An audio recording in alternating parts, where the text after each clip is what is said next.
होती है बेंच का असर। गुरुजी बताने आ गए, सर आप तो बिजनेस करने लग गए, एक दो कमेंट आएंगे। ऐसी बातें नहीं है बेटा, हर चीज बिजनेस है। निस्वार्थ कर्म करना बड़ा मुश्किल है और मुझे भी नहीं लगता, अभी तक मुझे मिला नहीं है कोई निस्वार्थ। कहीं ना कहीं आदमी का स्वार्थ जरूर जुड़ा होता है। मान लिया क्योंकि आपके गरीब अमीर सब जब बराबर कर दिया मैंने, पहले जब 15,000 अगर फीस होती या जिनकी थी, मान लो 15,000 किसी की फीस थी, क्या गरीब बेचारा ले सकता था? उसे सोचना पड़ता था।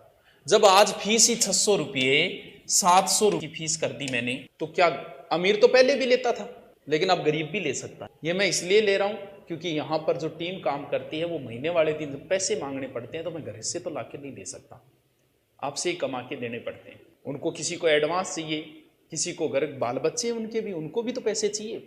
इसीलिए है ये सब एक नॉर्मल फीस जिसमें आपका भी काम चल जाए, आपको भी ये ना लगे कि मैं खरीद नहीं सकता। क्या 600 में नहीं खरीद सकता? अरे नेट का रिचार्ज कराता है तो महीने का 400 रुपये का, तो इसमें भी कोई समस्या नहीं है क्योंकि सब बराबर है। इतनी फीस राजस्थान पुलिस की 699 रुपये। अब 699 के तुम नहीं खरीद सकते तो यार, हाँ तो गरीब अमीर सबको बराबर कर दिया मैंने, सारे बराबर हैं, सब खरीद सकते हैं। और इससे बस मेरा काम चल रहा है, मेरी टीम है, उनको पैसे देने पड़ते हैं, सब कुछ मैं अकेला नहीं करवाता। बड़ी टीम है, स्टैंडर्ड की जगह की टीम है, तो भैया पैसे तो लेती है, जाहिर सी बात है। तो ये इस हिसाब से न सोचे कि बिजनेस के इरादे से, बिजनेस के इरादे से होते तो मैं 10,000 फीस रखता।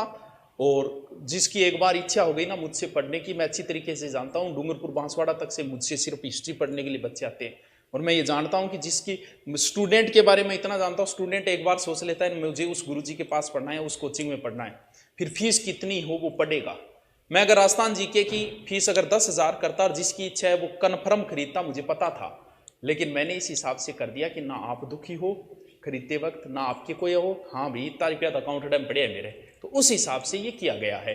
तो लिंक नीचे दे दिया गया है। कम क्यों किया सर? 1 रुपया कम क्यों किया? इसी तो कोई बात को नहीं, 1 रुपया तो ज्यादा दे दी यार, कोई बात नहीं, मिठाई ली, मिठाई खातर तेरे बचा के दिए। हाँ पढ़ते रहो, तुम्हारा साथ है, इसलिए हमारे गुरुजनों का काम चल रहा है, उनका परिवार भी पढ़ रहा है, मेरा भी पढ़ रहा है, और आपके भी कोई लोड नहीं हो रहा। बस आप भी खुश, मैं भी खुश, मैं सब कुछ कर सकता हूं आपके लिए, मेहनत कर सकता हूं और हमेशा करता रहूंगा, लेकिन मेरी टीम का भी काम चलना चाहिए। ठीक है, ओके। हाँ आपका इतना सहयोग रहा है कि मुझे ऐसी कभी नौबत ही नहीं आई कि गुरुजी पैसे मांगे और मुझे नीचे देखना पड़े, ऐसी आई नहीं। अधिकतर आपको पता है मैंने कई जगह पढ़ाया है और हर जगह जो समस्या आई ना वो मेरे यहाँ पढ़ाने वाले के नहीं आती कभी, क्योंकि मैंने इन चीजों को भोगा है। 10 बार पैसे मांगते तब 1 बार देते। आपको पता है मैंने क्या रूल कर रखा है, बता देता हूं आपको। 50 रुपये के स्टाम्प के ऊपर मैं साइन करवाता हूं और ये लाइन लिखवाता हूं मैं कि आपका 1 से 7 तारीख के बीच में आपके खाते में पैसे भेज दिए जाएंगे।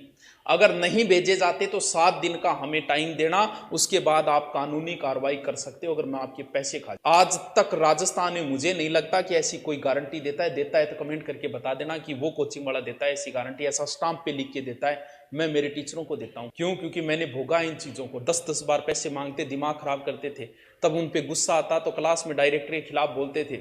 डायरेक्टर ये नहीं सोचता था कि ये बंदा क्यों बोल रहा है, इसलिए बोल रहा है कि तुम परेशान करते हो पैसे के लिए। वैसा कभी नहीं करता, मैं स्टाम्प पे लिख देता हूं टीचर के लिए। चलो कोई बात नहीं, चलता है काम, चलता रहेगा। हाँ जी शुभंकर करवाओ, और यार शुभंकर रह गया, स्पेशल कराऊंगा। आज मैं कृषि शुरू कर देता हूं, फिर आपकी